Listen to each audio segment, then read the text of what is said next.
now, without further ado, it is my pleasure to introduce you to our amazing speaker, Christine Callihoo, and a quick little bio on her. Before joining the Stewardship Center of BC as Executive Director, Christine served as a member of the Board of Directors for 6 years and enjoyed a successful career as a registered professional planner.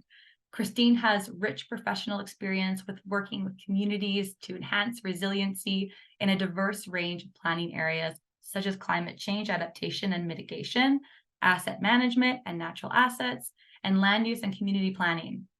Christine gratefully acknowledges that she lives and works within the traditional unceded territory of the Coast Salish peoples, including the territories of the Musqueam, Squamish, and Tsleil-Waututh nations.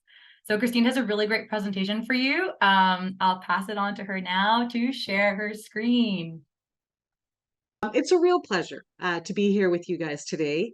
I do want to thank Living Lakes Canada for inviting Stewardship Centre for BC to present today. So I'm just going to breeze through and I do rely on my presentation deck, and there's a method to my madness, especially through the COVID and all the webinars we've had. I see these as opportunities to engage, to share information, but to also use as a reference point. So I really love it when people give webinars and their presentation decks resemble what it is that they provided, because if they're not there, they can't defrag what I'm reading. So you'll note that, and this presentation deck is yours. We're very, very keen about sharing, and everything that we present here today, SCBC and the team is here on with us here on the webinar, one to back me up, because if I flub up anything, I'm just going to call out the team. So we're going to be putting it up on the SCBC website. Anything that we present in this is on the SCBC website, so please don't feel like you have to scramble to take notes. Just sit, enjoy, relax, and enjoy this with me. Okay. Okay, it works that way. Awesome. So yeah, the Stewardship Center, it's the connect. So connecting with the people, understanding, meeting people where they're at, and then thoughtfully acting. And that's the website for anyone with an interest. And again, all this will be yours following. So please, let's just relax and have this nice journey together. So today, what I'm hoping to share with you is for learning about natural shorelines and the provision of wildlife habitat, supporting ecosystems and biodiversity, mitigate risks associated with climate change, including flooding and erosion. And we'll get a little bit into that. Of course, this is a snapshot, but there's lots of information. And I cite everything that I share here, including with other handbooks from other organizations, because I got to say, Living Lakes Canada has a whole stream of resources, and I really love it when I get the opportunity to do these webinars, because it allows me that deep dive to get to know yet another organization doing great work. So do check it out if you haven't already had a chance. And then I'm going to go into the Stewardship Center's Green Shores program. So it's a tool for landowners, land managers, local governments, and developers to support planning, designing, and implementing environmentally sustainable and cost-efficient freshwater and marine shorelines. So it really is a tool in the toolbox. And as we know, lake environments support countless species of plants and animals. With the ribbon of life, so the nearshore habitat, and I'll get more into that. And that was kind of a new one for me. So I was like, oh, that's really interesting. So thanks for that opportunity to research, Camille. That was, you were my catalyst. Especially critical to the survival and well-being in terms of that foreshore area. Lakes are complex ecosystems, so no two are alike, despite how they may appear. Each depends upon good stewardship. So that's us, responsible care and use to remain healthy. And we all make a difference. And as a registered professional planner, so yes, I'm the executive director for the Stewardship Center for BC, and I come to it with my registered planning hat, including with natural assets, doing asset management. And lakes and the ecosystems are one of our many ecosystem services that serve humans, often at low or no cost. And really all that's expected of us is to be good stewards so it can continue to provide those biological services, ecosystem services to us as well as other non-human animals. So the importance of natural shorelines, I'm just loving the photos as well. Just, there's just so much beauty in Canada. So shorelines are some of the most ecologically productive places on Earth, and I'm not sure if everybody really appreciates that. So providing habitat for plants, microorganisms, insects, amphibians, birds, mammals, fish, like the whole 9 yards. Supporting the filtering of pollutants and protect against erosion. I'll get a little bit into that as well. And then shoreline habitats are unique areas greatly influenced by tidal patterns for the shore ocean side, and then neighboring and estuaries and wetlands, and human uses.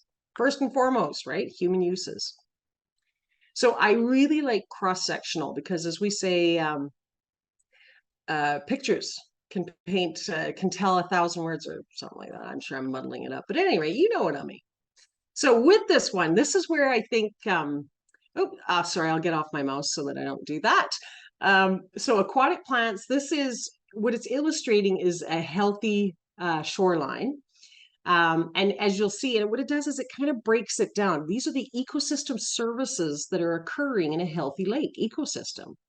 So the trees and shrubs, I know most people like to remove those off your shorelines so you have a better view, or you don't have weeds touching your legs or whatever. Please don't. Those are all part of a very healthy ecosystem.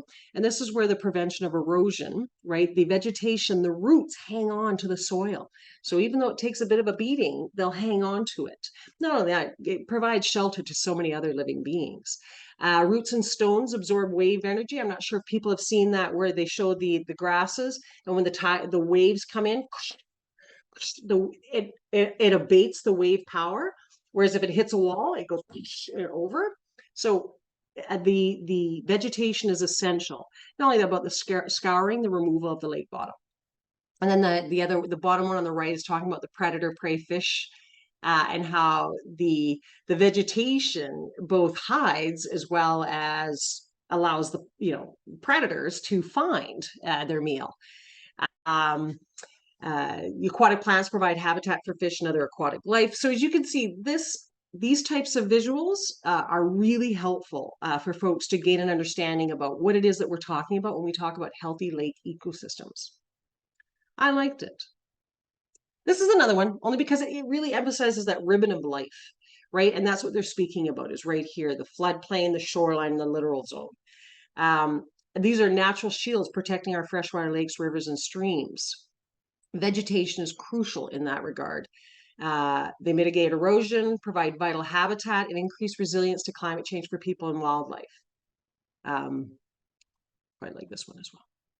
So, question number 1, Camille, in our polling. Please take her away, sister. Do I have to unshare? Okay. No, you're good. Katie will Awesome. launch that up. Yay. Yay, team. Way to go, Camille. I wasn't sure how this was going to come together. I really appreciate it. It's always good to have backup, eh? Great.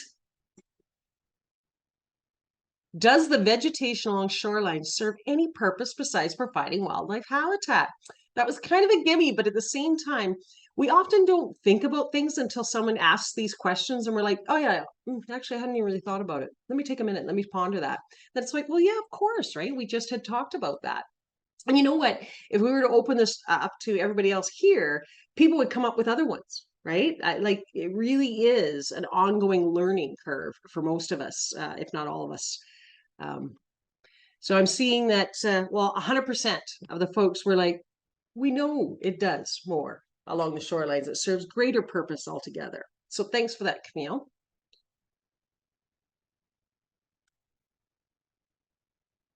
Now, can I close that?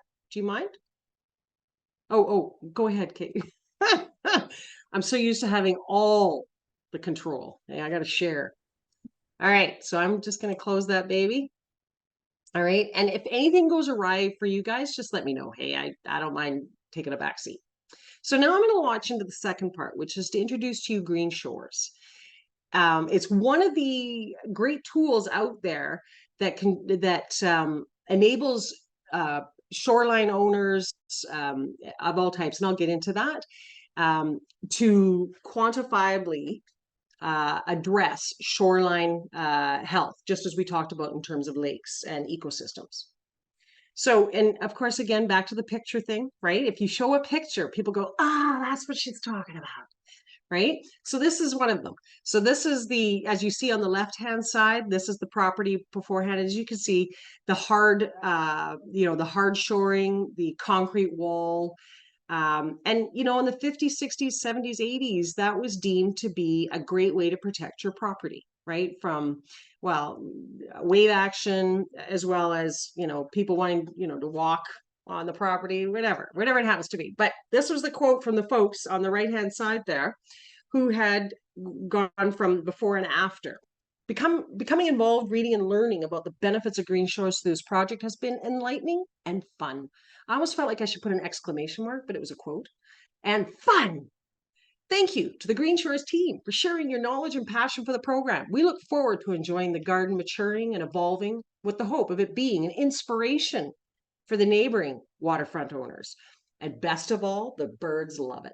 And of course, this is at the outset. You know that that's going to change different vegetation levels and crowding in, minimizing, right? Because it serves different habitats, right? This is, and of course, we're thinking, we got to get out there in 5 years and take another photo, right? So that you're going to have the before, after, and after. Anyway, just an idea. And here's another one. So these are very common, right? Like how many, if you're in a classroom and I said, how many have seen the one on the left, right? Like lots of us have. It's a very UK English way of approaching order, tidiness, right? So it's very favored. But in actual fact, it neuters all the natural ecosystem services that it had once provided. So as you can see on the right, through the Green Shores program, the revitalization, the restoration of the ecosystem services that had once existed is now in place again. And of course, from an aesthetic perspective, so how it looks, it's very welcoming, right? So people always worry about, oh, but people love the green lawn. Yeah, but I think they might like a naturalized shoreline as well. So why green shores, right? And that's often a common question. So well, it's science-based, it's evidence-based. It promotes shoreline project design that dissipates wave energy, accommodates storm surge, and lessens flooding. It incentivizes habitat restoration and the creation of natural areas while protecting shoreline ecology, and offers resilient approaches to climate change adaptation and risk mitigation. So it serves a number of purposes, and we're going to get a little bit more into that. So here are two photos. These are, this was a storm that in a similar geographic area. And as you can see, the hard shoring and what was happening there, right on the left-hand side, and then the right-hand side, and how the natural shoreline can dissipate a lot of that energy that comes in with the storm surges.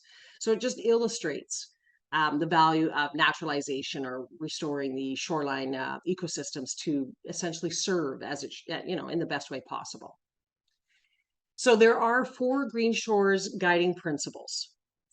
Preserve the integrity and the connectivity of shoreline processes, which is wonderful about the folks talking about their neighbors, right? If people see that and they're like, oh, snap, that's great. How did you guys do it?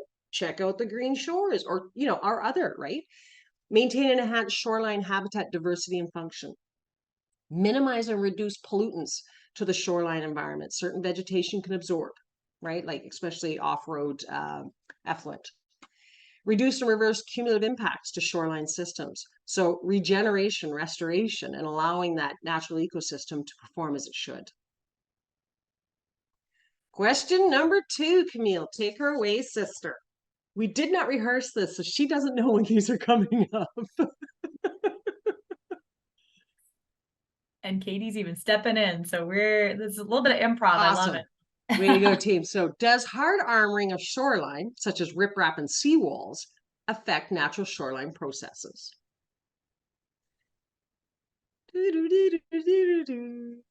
Oh, there we go. We are not fooling anyone. Either that or they're all coming already knowing.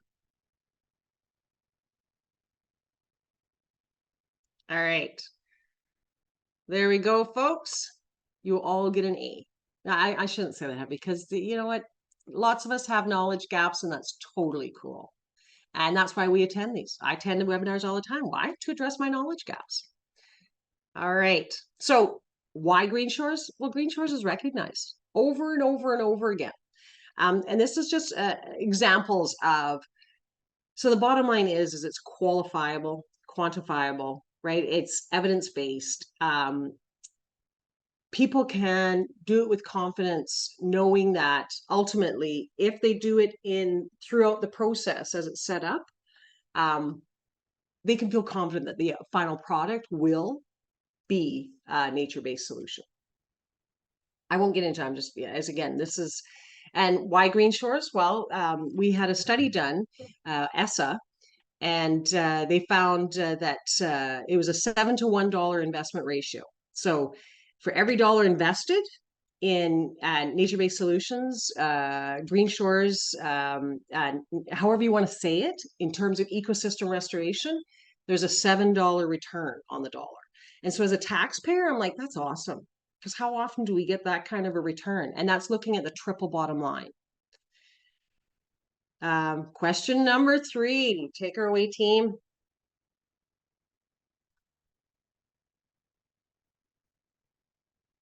What do you value most when engaging with lakes and lake shores in your region? And pick all that apply. And I liked this list because it's got me thinking about things that I don't normally think about when I think about lakes. So that's why I like these questions. It's like, oh yeah, I actually am. Right? Like admiring landscaping, lawns of lakeside homes. And I was like, yeah, actually, I think I do like doing that, right? Like when you're out in the boat. And of course, what do? We're gawking. Okay, I say we, the proverbial we. It's me. I'm gawking. So I thought, oh yeah, okay. So natural beauty of the landscape shoreline definitely is coming out on first, but so is the enjoyment of our lakes, our healthy lakes, right? Fishing, paddling, swimming. Okay, so less gawkers than I would have thought. There's only a few of us. That's okay. And of course, motorboating, right? A lot of folks really enjoy that, viewing wildlife, observing, pop down, observing healthy ecosystems. Absolutely. And what those healthy ecosystems look like versus what the postcards show can be different. And so there is that education component in terms of changing the narrative, right? The blue green lakes where you can see right to the bottom and people are like, oh, that's so beautiful. It's like, not so much. All right, share results. Here you go, folks. Well, what this is telling me is that lakes are pretty important to people. They're a high priority. That's awesome. So the key idea about Green Shores is it uses an adaptive management approach because no two properties are alike, right? As we talked about lakes, and builds local capacity to implement nature-based solutions by providing shoreline design standards, project certification, education and training, and incentives to homeowners. So those are the 4 points to remember. The keys idea about Green Shores is it is logical, it's adaptive, it meets people where they're at, and it's based upon evidence-based procedure. Now we're going to get into some of the nitty-gritty about the Green Shores program, but as I said, the guidebooks are online. You can download them in PDF, but it's nice to do a flyover so that you're just generally aware. So the prerequisites, so an existing conditions plan, so that's the site plan. Okay, this is where my notes would have been handy. I can't see my notes, so I was just going to ad lib. So I'm just going to ad lib here. Step in anytime if I do a major faux pas. I don't know if I will, but anyway. So prerequisites. So this is before you get going, doing existing conditions plan. What does the site have? Especially when you look at the critical or sensitive habitat identification, right? You want to make sure you know exactly where things are. And then when you do the site design plan, that should be informing it, right? To avoid those spots or, all the different options. And if you look in the guidebook, you'll notice that there's credits. It's just like, okay, I'm getting ahead of myself. Stay to the slide, Christine. Okay. And then the environmental management plan, and that's, to address things on site, including invasive species, contaminated site, and that sort of thing. So all of these are done as Green Shore prerequisite. That's your baseline for the site. So Green Shore for homes are applicable to residential properties, freshwater, so lake, and marine shorelines. So it's for all, right? It's intended for all. And it's intended to encourage incremental improvements. And that can be understood in a number of ways, but really it's that meeting people where they're at. Seeing what they're able to do right away, maybe over time to do this, right? So it really is adaptable, as we mentioned, the adaptive management. And it's based always upon those 4 Green Shores principles that I went through with you. So the Green Shores for Shoreline development, so that's also online. It looks just like that. It's applicable to commercial, multifamily residential subdivision, so the larger developments, parks, and institutional, right? So that's when you would use the Shoreline Development Guidebook. And it is, well, just like the other, based on the 4 Green Shores principles, guiding principles. So the Green Shores guidance, it's credits and ratings guides. It's created as tools to minimize the environmental impact of waterfront properties and development. Because it, up until recently, people without knowing would come in and denude and then build. But really what drew them to the property, they've just removed, right? And then trying to bring it back is hugely expensive, time consuming, and not necessary, right? So why not come at it from the front if possible? Otherwise, once it's done. And both are on the built on a format similar to Built Green. I'm not sure people are familiar with that one, or LEAD, using a credit and rating system framework. So I'm familiar with LEAD, which is that leadership and energy, engineering and environment design. And it really is, they're very similar in terms of, if you select this option, it's this credit. Before this credit, you would do this. Like it can be quite prescriptive, but then that's how you're able to rely upon it for great outcomes, desired outcomes. So this is an example of that. This is setback and impact avoidance. And I'm not going to get into it. The idea was just because as soon as I saw this being LEAD trained years ago, I was like, oh, it is. It's just like LEAD. So if you have those points of recall, it kind of helps you navigate this guidebook. Same idea. And of course, as you see down there, there's bonuses, right? And that is, and keeping in mind, like this, the Green Shores for Homes guide has just been recently updated because it's the certified Green Shores practitioners on the ground learning, doing, and then coming back and reporting and saying, hey, we should add this. If we're noticing that this is happening, maybe we could do this. And so there's credits that have been added, specifically like critical habitat, that sort of thing. So this is just an example here. And then here's another one. Green Shores for Shoreline Development, GSSD, we're brutal with acronyms, but the Green Shores for Shoreline Development credit one is site design with conservation of shore zone. And again, as you see, points, the private development, public parks, and of course, we're big on the native vegetation use. And in fact, we have one team member trying to map out where all the native plants are being sold so that we can identify them for reference for folks that are going through the certification process. But as you can see, it really is very laid out. It's logical.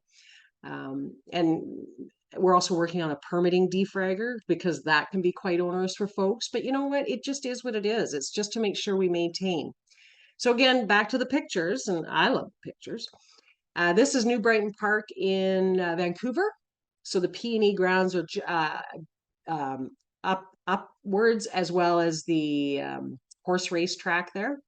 And across this way is New Brighton Park. This is where we would take our girls when they were young swimming. But really, all we knew about was this swimming pool. So take a look at this. And remember to the left here. See the left area with away from the swimming pool, and keep your eye on that. Sorry, I wasn't doing that on purpose. It's got a slow. Oh, there we go. Awesome. Okay, so here's the pool again. And this is the Green Shores application. So we have, oh, this is where I need my notes. Okay, so I know it was connecting with the creek there. I can't remember what this is called, but it's like a habitat island. Then they had some tidal, oh boy. Okay, maybe notes would have been good, hey? But at any rate, as you can see, okay, I'm going to go back up and back down. Huge difference, huge difference. And this was, to me, an amazing project that really illustrates the application of Green Shores on a very public piece of land. And on the right is another component of SCBC's work, is that education, right? Because how are people to know? One, we just went to the pool. I didn't really go over here, so I didn't know that was over there anyway. But to have this up, and then when I see that beautiful effort and where my tax dollars are going, is put up signs, let people know, walk them through it so that we can go, I hadn't even known that. That's awesome. Yeah, way to go, guys. I definitely get behind that, right? Like, it really helps people get behind it. Not only that, but then champion it, right? So there's great merit to these, the signage, and SCBC is really big on that, is and including putting it into French or putting into the Indigenous, the nation with the territory, that sort of thing, right? Meeting people where they're at. So that's another example. So here, this project, these folks went all in. I think their home was Passive House, LEED, and then Green Shores certified. So right now, SCBC has, for Green Shores for home projects approved, in the hopper or approved, is 16. And then Green Shores for shoreline development, there's 7. Because I think it's only been about 10 years. Again, team, if I'm really flubbing up here, step in. I've been with SCBC only for a couple of months in the executive director role. So I've been trying to catch up. It's been a steep learning curve, I gotta tell you. So this family is all in on their development, and that's wonderful, right? People really champion it. And in this one, I do recall the woman on the left, on our left, is a planner like myself, a registered professional planner. And this and her partner there, they had this property, and she's very much involved with Green Shores, with our local government working group and what have you. And so they went through the Green Shores program, got it certified. So what she was is walking the talk. So Green Shore certification, it's a rigorous third-party verification process, offers compelling proof that the project has achieved strategic environmental goals. So when you put up that sign and you promote it, people can be confident that it has met very specific goals that enable ecosystem restoration or conservation. It's in alignment with a growing number of government policies and regulations. So a number of regional and local governments are tucking in nature-based solutions. You'll see those terms in the OCPs and that sort of thing in their guidance documents, policies, or Green Shores specifically. So it's just nudging folks to do business a bit differently, with a collective view in mind, right? We all benefit, as we talked about the ecosystem services. We're all in this in terms of maintaining ecosystem services for all animals, plants, etc., including humans. Demonstrate leadership in shoreline stewardship, right? It's an obvious mark. And it may be linked to incentives in the future. We are working on a project right now, a pilot, with the province and 3 other organizations, to take a look at what financial incentives, some types of incentives, to get people to go through the process, because it's onerous and can be costly, especially if you have a really challenging site. So it's incentivizing it. So there's a whole number of things going on to enable and support. And as well, we talked about training, Green Shores education and training, which is a lot of fun. And it's incredibly insightful. You see things differently after you go through the training. When you see a shoreline, you see it in so many, with so many details that you normally wouldn't have. And it's delivered in collaboration with post-secondary institutions, which will be one of my last final slides, just lists them all, including on the East Coast. So it's Green Shores is across Canada, right? Like we're hoping to do a pilot with the Great Lakes, a whole number of organizations there. We're on the East Coast already with a great team of folks, and of course on in BC as well as Washington State. So level 1 is an introduction. It's a 1-day. It's thoroughly enjoyable. Kelly Locke is on here today, and she is one of our people, awesome educator that gives the level 1s. And it's so much fun, I have to say. And you can do it online as well, and no cost. And all those links are on our website. Level 2 is an application of Green Source credits and ratings system. So it's getting into the nitty gritty and applying it. And this is especially for folks that would like to be approved professionals. So shout out. We could sure use the capacity there. It's a growing field, and anyone that's big into biology, especially water related, and you would like to maybe think about being an approved Green Shores professional, please check out our website. Thank you very much. And then number 3, level 3 is even deeper dive, and upon completion of that, you can qualify to become a Green Shores approved professional. And we do have a Green Shores community practice to support our professionals. And as a matter of fact, there's my slide. So we have the Green Shores approved professionals in community practice. We also have the Green Shores Local Government Working Group, which is a raucous group of local government folks that really believe in it. And they're a lot of the ones that have been tucking it into their policies and plans because they see the great value in it. And it's a good little nudger. Oh, and there's DG on the bottom there. So Green Shore principles, they just work, right? Coastal shoreline habitat can provide, these are some of the things, the evidence brought to the fore. Coastal shoreline habitat can provide significant risk reduction to communities, right? Like when we talked about erosion, flooding, right? Our nature-based solutions, they're there and often low to no cost to the humans that the services that they provide. Field-based studies from around the world reveal that coastal shoreline habitats can reduce wave heights significantly, which is a big deal, especially in certain areas, right? Shorelines hardened with seawalls or dikes support 23% less biodiversity and 45% fewer organisms than natural shorelines. So there's a notable increase in ecosystem services upon restoration and conservation. And evidence suggests that both natural and nature-based approaches for hazard mitigation can be equally or more effective than conventional approaches, so hard shoring, and they are often far more cost effective. Absolutely they are. And much prettier, I gotta say. So there we go. So if you'd like more information about Green Shore's nature-based solutions, you can go to the website. You can put your name in the chat box, and the communications guru for SCBC is there to grab them, or reach out to us. We'd love that. And these are the folks that we work with. St. Mary's University on the East Coast, University of Victoria, British Columbia Institute for Technology, the BC government, the Canadian government, Pacific Salmon Foundation, Real Estate Foundation, Environment and Climate Change Canada. As Camille pointed out for Living Lakes, a lot of what SCBC does really relies on the funds of interested parties that support the work we do. We are a project-based nonprofit. So with that, I want to thank you all for your interest and for attending today. I really appreciate it. Thank you very much. Awesome. Thank you so much, Christine. I'm just going to pop my slide back up there. That was a great presentation. I love all of like the photos and the examples, and then especially like the smiling faces of the people standing on their shoreline that's been naturalized. And I think that's just awesome. And hope that like, serves as some inspiration for folks. Like you said, Christine, Green Shores is applicable coast to coast. But I did also want to point out some other programs that people can look into. If you've been bitten by the bug of naturalized shorelines and Green Shores, you can do some more digging. One program in particular is coordinated by Watersheds Canada. It's called the Natural Edge.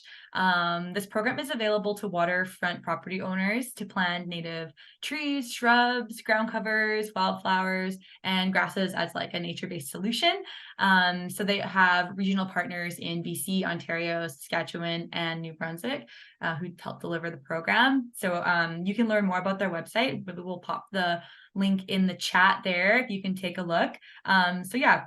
I mean, a big part of the Lake Blitz is just making sure people know about all of the opportunities that exist to, be a better steward for your lake. So I just wanted to point that out. And yeah, happy to move into our Q&A period for Christine. And I'd just like to say thank you for everyone for participating in the polls. I'm glad that we were able to do that, and hope that kept your engagement and made you reflect on, what some of your areas of expertise or knowledge gaps are. So yeah, I'll pass this along to Katie to moderate some questions in the chat. Awesome. Yeah, so the first question I'm going to start with comes from Melanie, and uh, your coworker potentially, Renee. Is that Yeah. someone you work with? She answered the question, I think, but Nice. maybe Thanks, Renee. yeah, Go maybe ahead, you could hon. speak to it a little bit more. And maybe Camille, you could also talk about what we do with Lake Blitz. And it's just regarding invasive species. And what do you do with them? What are some ways that we can get people a little bit more informed about invasive species and how to deal with them? And yeah, just the way that the Green Shores project, yeah, what do they do with Yes, invasives? absolutely. We do work with other organizations, and Cal, if you want to step in, hon, please do. Before you do, there's a couple of projects that we're working on with local governments, and so our team consists of other nonprofits that specialize in certain areas, including getting volunteers out, and it literally is the physical removal of invasive species. Volunteers come out, they're taught how to remove specific species, and then they all work to literally physically remove them. And then once you remove them, if you bring in the natural the natural species that should be there, often it'll impede or crowd out the invasive species. Often it's degraded environments where invasive species take hold. So once you get it up to where, like, ecosystem restoration, invasive species no longer have the leg up to get in. Kel, would you add anything to that, hun? I just threw some stuff in the chat there, Christine. We have You partnered rock. with the Invasive Species Council of BC. Invasives are a big part of what we do, and really try to promote it with homeowners in that it's one of those incremental improvements that can make a big difference. And even if they're doing it as an ongoing management thing, which something like Blackberry requires, we give them points and credit for. And we've also had a Green Shores Level 1 with the Invasive Species Council BC Youth Crew. So those are ambassadors as well. Wonderful. Thanks, Kel. That's great. Maybe I'll add a couple of things about the lake blitz and invasive species. So I mean, our volunteers will know that we want to know in what invasive species that you're seeing at your lake. We have a couple of resources that people could use because we're really focusing on like the reporting aspect of it. So the observations, documenting what you're seeing and the severity to which like the spread of invasive plant species are at your lake. So we've got some resources in the Lake Blitz field guide, such as reporting lines for invasive species that you're seeing. So you can always document invasives that way. There is also the Report Invasives BC app that you can download on your phone that has some really great resources and identifications on like invasives that you should be concerned about. And yeah, the Invasive Species Council of BC in particular has a lot of resources. Also, if you're on the East Coast or in Eastern Canada, the Invasive Species Center has some amazing resources on species as well.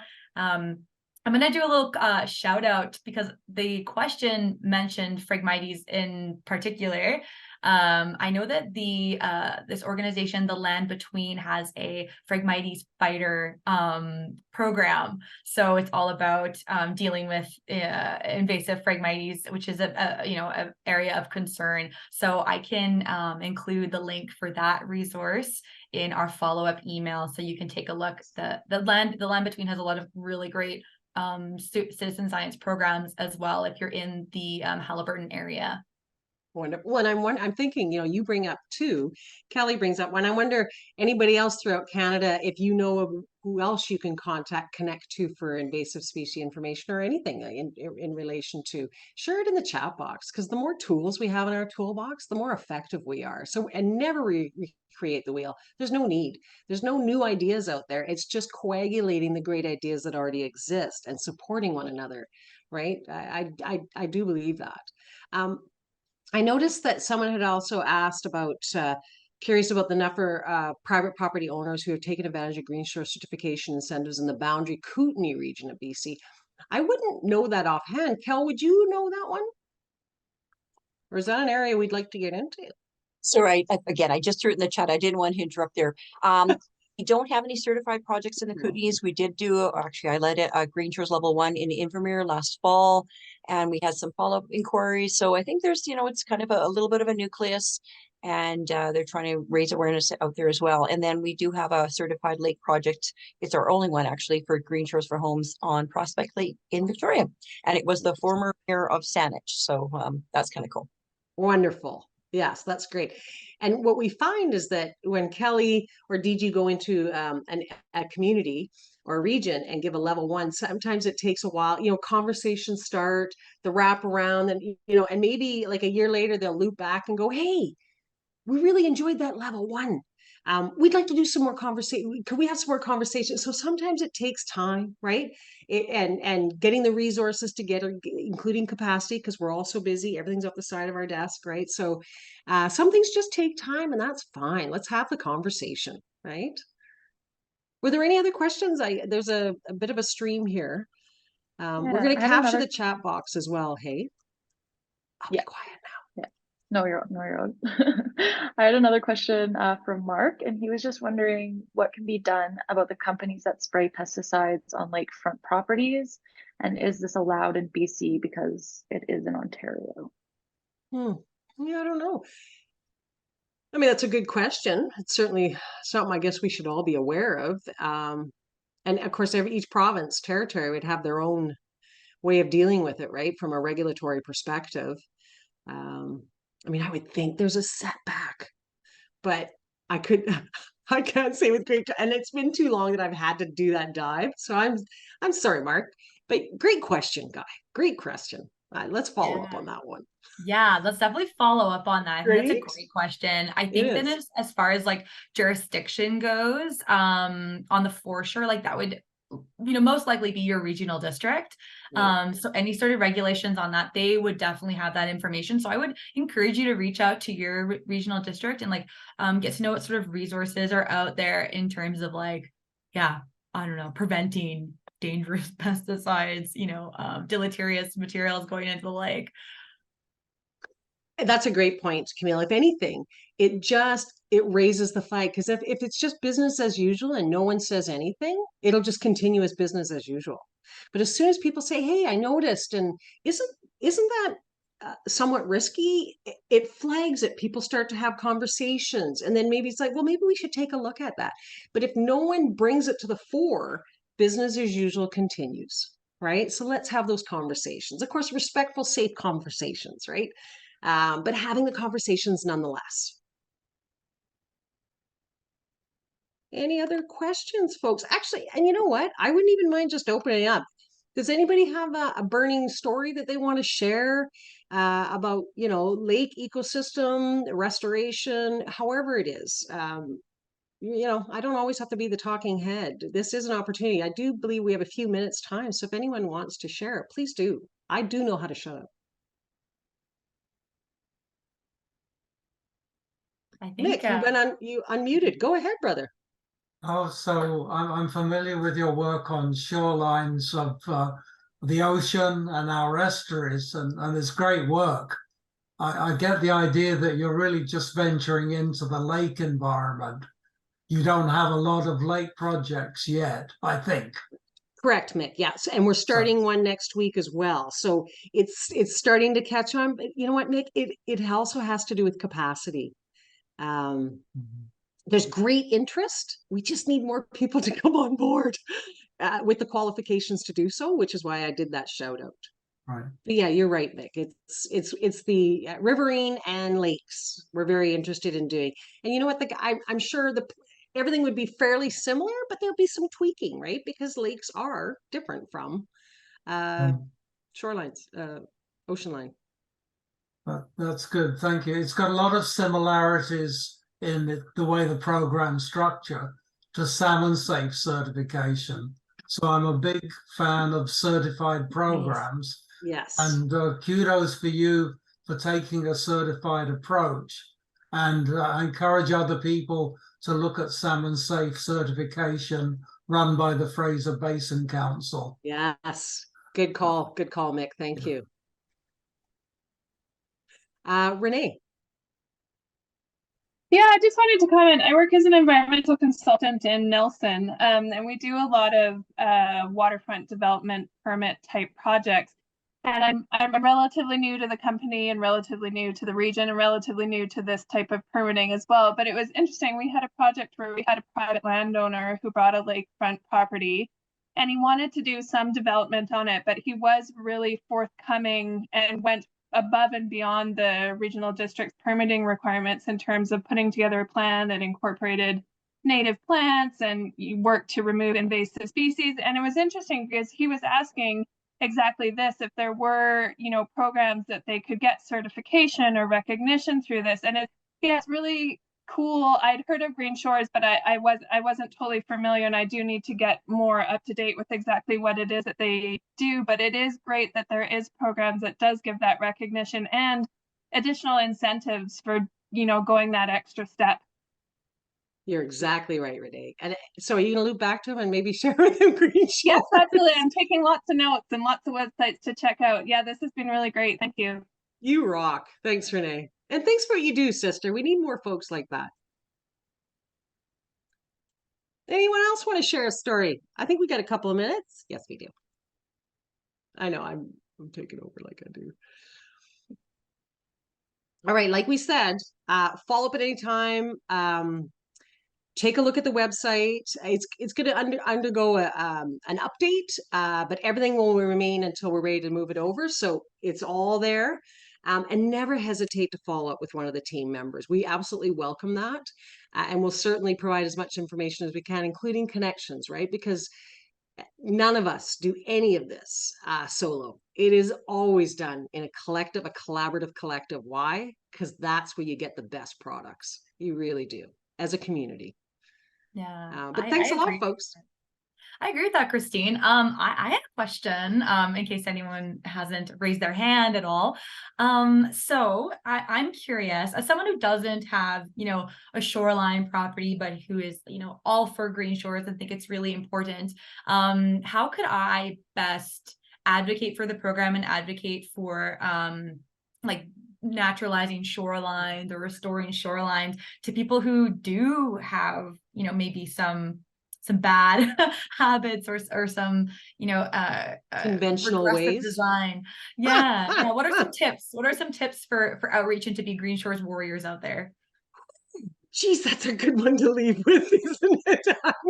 Because I don't know. Kel, what do you think? Is it leaving a brochure in their mailbox? I don't know. What do you think, Kel? What would you suggest? Well, that is such an excellent question. I think we try to do that through a number of ways, through our training, like you mentioned, Christine, in the presentation. So, if anyone's interested in doing that one-day course, they can do that either online through BCIT or in person when we have the offerings. There's also outreach held at different events. We partner with Pacific Salmon Foundation. We do outreach events to talk about green shores and things that promote healthy shorelines for salmon, for example. We also do have a number of materials on the website. So the SCBC website's a great place to send people to. And Renee's always putting together great comms materials. So yeah, hopefully that's helpful. Well, and just in addition to that, Cal, that was great. Thanks, hon, because what you provided was a whole number of potential conduits in which to draw upon. So I was thinking about your neighbor, right? So if you're out walking and your neighbor comes out and you're like, oh man, that's such a conventional property. There is no natural to that.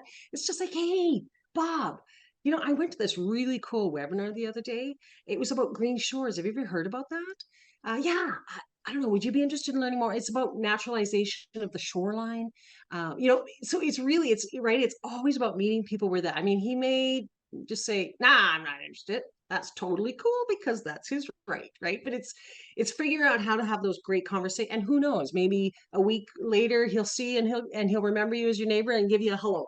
Right. You never know. Right. And then you start creating more social cohesiveness within your community, which builds resiliency. But yeah, great question. What would anybody else say to that, to Camille's question, just because it's so stellar?